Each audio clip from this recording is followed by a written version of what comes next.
जिस तरह से मैं आपको बता दूँ कि हरियाणा के अंदर अगर हम बात करें तो कई चीज़ों को लेकर बात की जा सकती है। हरियाणा के अंदर दोस्तों मैं आपको बता दूँ कि भारतीय जनता पार्टी के कई वरिष्ठ नेता जो है तो चुनावी समा और चुनावी माहौल बनाते हुए नज़र आ रहे हैं। इन दिनों हरियाणा की सरज़मीन अगर सीधी तौर पर बात की जाए तो मैं आपको बता दूँ कि एक तरह से देखा जाए तो रणभूमि बनी हुई है। राजनीतिक रणभूमि के तौर पर अगर देखें तो मैं आपको बता दूं कि भारतीय जनता पार्टी के कई वरिष्ठ नेता यहाँ पर आकर जो है तो अपने-अपने तर्ज पे अपने-अपने तर्ज अंदाज में बयान देते हुए नज़र आ रहे हैं। लेकिन जिस तरह से मैं आपको बता दूं कि यहाँ पर भारत के केंद्रीय मंत्री अमित शाह जो गृह मंत्री है, उन्होंने जिस तरह का बयान दिया है, उसके चलते जो है तो कई एक चीज़ों के सवाल भी खड़े होते हैं। मैं आपको बता दूं कि उन्होंने कहा है कि अगले 25-30 साल में घुसपैठी यहाँ बहुमत में आ जाएंगे।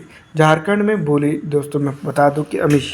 शाह की ये बयानबाजी अगर झारखंड के अंदर है तो अमित शाह के ऊपर ही कई बड़े सवाल खड़े होते हैं, क्योंकि आप जानते ही हैं कि जो घुसपैठ ये है, इसका मतलब ये साफ तौर पर कहा जा सकता है बाहर से आने वाला। मैं आपको बता दूं कि घुसपैठ ये भारत की बॉर्डर क्रॉस करके आ रहे हैं, इसका मतलब ये निकाला जा सकता है। तो सीधी तौर पर अगर हम बात करें तो भारतीय बॉर्डर क्रॉस करने और करवाने में किसका हाथ है, कौन है, ये जो छानबीन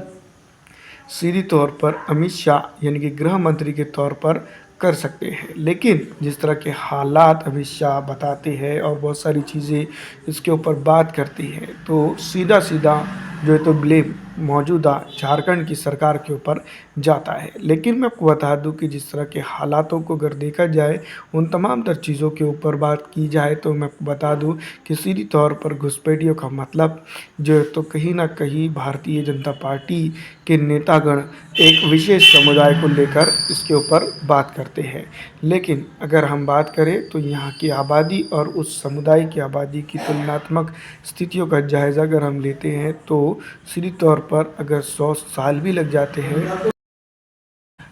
अमित शाह साहब जिस तरह से बात कर रही हैं हरियाणा के अंदर जाकर, तो वाकई में इसके ऊपर जो है तो सोचना समझना चाहिए, क्योंकि अगले 25-30 सालों में घुसपैठी अगर झारखंड जैसी स्टेट के अंदर बहुमत में आ जाते हैं तो झारखंड से लगकर कई उससे पहले लगकर जो है तो कई एक स्टेट है जिसके ज़रिए घुसपैठिए जो है तो यहाँ पर पहुँच रहे हैं। अमित शाह को इसके ऊपर भी खुद से जवाब देना होगा कि इसका जिम्मेदारी किसके ऊपर जाती है। भारतीय बॉर्डर क्रॉस करके कौन घुसपैठिया जो है तो हिंदुस्तान की झारखंड जैसी स्टेट के अंदर आकर बस रहा है, इसके ऊपर कई सवाल बनते हैं। लेकिन दोस्तों मैं आपको बता दूं कि मौजूदा मीडिया इसके ऊपर चुप्पी साधता हुआ नजर आता है। फिलहाल इस वीडियो में इतना ही।